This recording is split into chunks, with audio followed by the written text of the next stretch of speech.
from my doings, you will know that this one, they okay at all. So our local president say, when he remove the fuel subsidy, that be the best thing we do for Nigeria, so that maybe Nigeria for not going to what they call banker.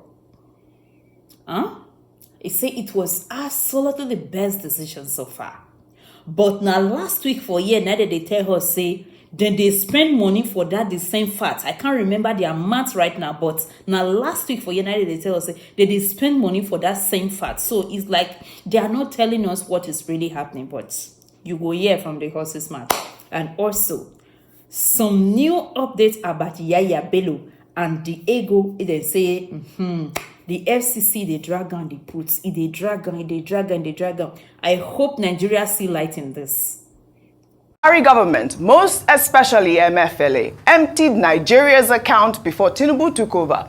But Tinubu used his strategy to get Nigeria back on track with fuel subsidy. And now our foreign reserve is also reducing due to Naira gaining strength. If you can't praise him, don't insult him. Now, the argument, Rufai Ayo, is the fact that is fuel subsidy back or not? Yes, that's the biggest argument. Before I come to you. You remember? Yeah. I think it was last month or earlier this month. I want to play that where the former governor of Kaduna State earlier this month said that the federal government is spending more for fuel subsidy than before, amounting to about 8 trillion naira. Let's look at that quickly. Announced withdrawal of fuel subsidy from 29th. But believe it or not, fuel subsidy is back. Because we're spending more on subsidy now, about 8 trillion, than before 29th. Because we realize that you cannot withdraw fuel subsidy if your exchange rate is not stable. You just have hyperinflation, so they have to relax. So no policy has been stalled. It's not in the production.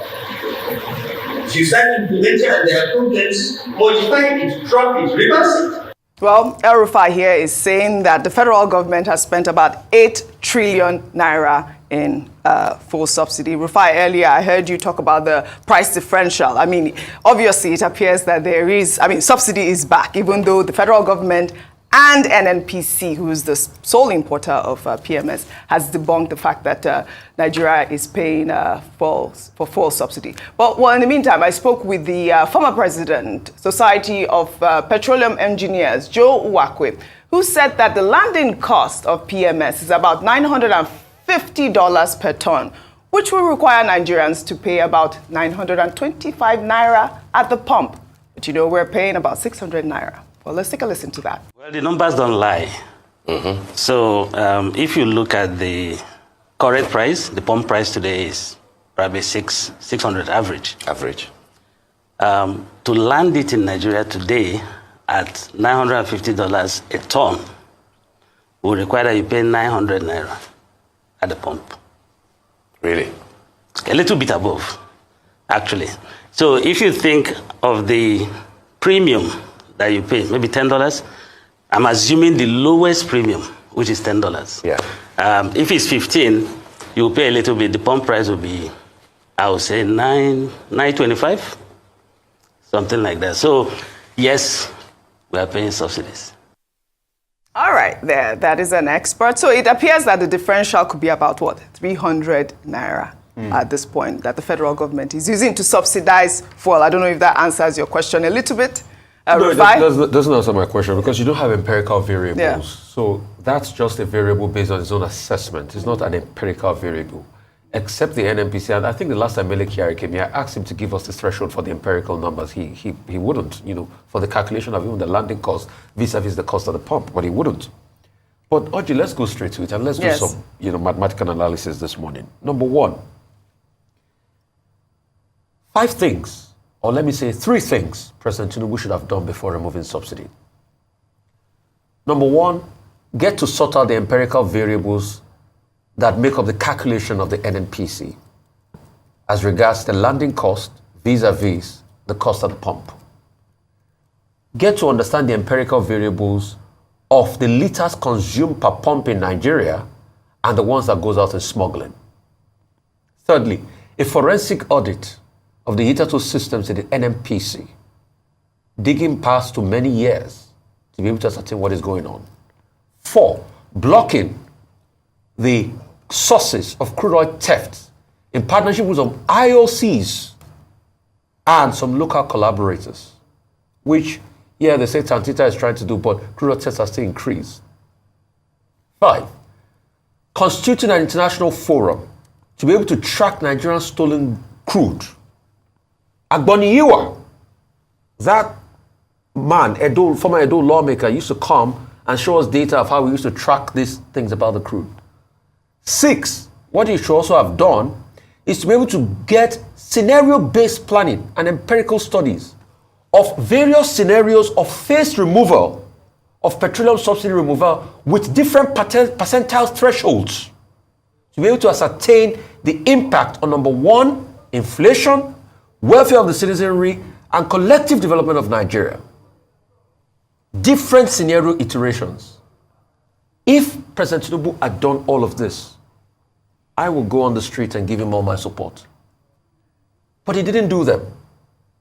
At first, we don't know by scenario-based account the knock-on effect of inflation before we removed petroleum subsidy. Secondly, we don't even know how much we are consuming per litre vis-a-vis what is being taken out in smuggling. Third, we have not fixed the problem of the customs and all these routes at which people go take our petrol out. If you sorted out all of that, then you can go ahead and remove subsidy.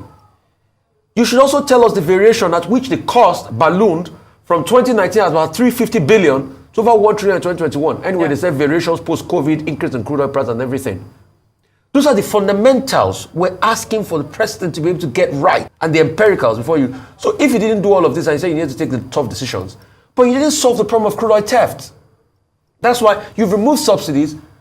Now we're building refineries. We've got Dangote refinery. Dangote can't get this crude from here. So he has to go import West Texas Intermediate, still use our forex to import that because he can't get his crude from here. We're doing 1.2 according to OPEC. Let's leave condensate aside because condensate is condensate. Anyway, people say we still make revenue from condensate. But 1.2 straight on OPEC value. Yeah. We can't meet our OPEC quota. So we've not solved those itinerant problems and we pulled out subsidy. And that's why it's with these few points of mine I'll be able to align. I say subsidy removal, and I submit to you this morning, without any form of equivocations, that subsidy removal was not a thought-out decision. And what President Tinubu was saying at that forum was just him saying what he said. All right, Rufai, you have dished out your fundamentals. Let me take another tweet from Jeremiah, who also proffered some solutions. He said that fuel subsidy removal wasn't necessary. What were necessary are: 1, cut down on frivolous government spending. 2, block all government revenue leakages. 3, eliminate crude oil thieves, which Rufai alluded to. 4, fix local refineries. 5, institute sound public financial management systems. 6, stop nepotism. Put round pegs in round holes. Engage competent hands in public service. As we are speaking, Ayo, of course, you know that we are, people are queuing up for fuel. There's no fuel right now. It's not just in Abuja, because I see the headlines. I was driving down Awolowo Road as well in Lagos. There, you know, there's no fuel at this point. But let me take this reaction from Abiodun, who wrote, filling stations are closed.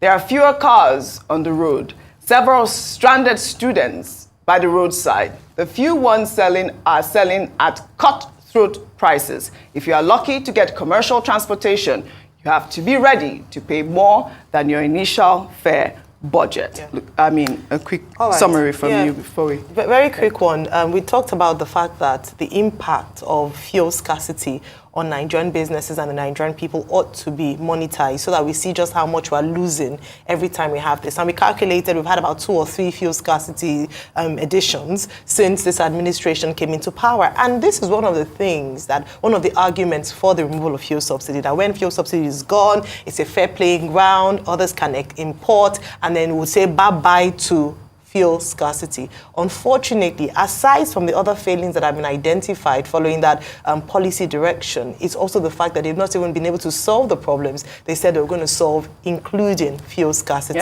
And so this conversation then is that, was it worth it? the sufferings that the Nigerian people have had to endure since May 29, 2023, is it worth it? The fact that we have consistently talked about the fact that this wasn't a well thought out or properly thought out and implemented policy direction, was it worth it? And so when the president keeps saying, oh, it's something we had to do and the people must be willing to sacrifice, the first point, but I believe was Timothy's tweet, saying that the government in itself must begin to cut frivolous spendings and leakages in the government. Unfortunately, that doesn't seem to be the case. We still see, when you see the way that spending is being done, you would imagine that Nigeria is in a windfall, that it's a prosperous country, until you look at the streets and see the real people suffering for the decisions of this government. So again, this conversation around, has it really worked? No. If what ought to have been done was done properly, then we will not be in this situation that Nigerians are suffering for. And that's quite sad. Well said, Ayo, both of you, well said. Well, let's now take reactions trailing allegations made by the anti-graft agency in the case of embattled former governor of Kogi State, Yahaya Bello, that the American International School in Abuja had refunded over $760,000 paid by the former governor for his children's tuition. Well, over the weekend, Yahaya Bello's media office released a statement debunking claims made by the anti-graft agency, saying that no amount of blackmail will make the former governor go through the back door, while alleging defamation to his character. The 10-point statement reads in part: 1. His Excellency Yahaya Bello's children have attended the American International School Abuja well before he became governor, and he has paid fees for his children as and when due and without fail. 2. His Excellency Alhaji Yahaya Bello did not pay the sum of $720,000 as alleged by the EFCC chairman, or $840,000 as is being bandied about on the internet.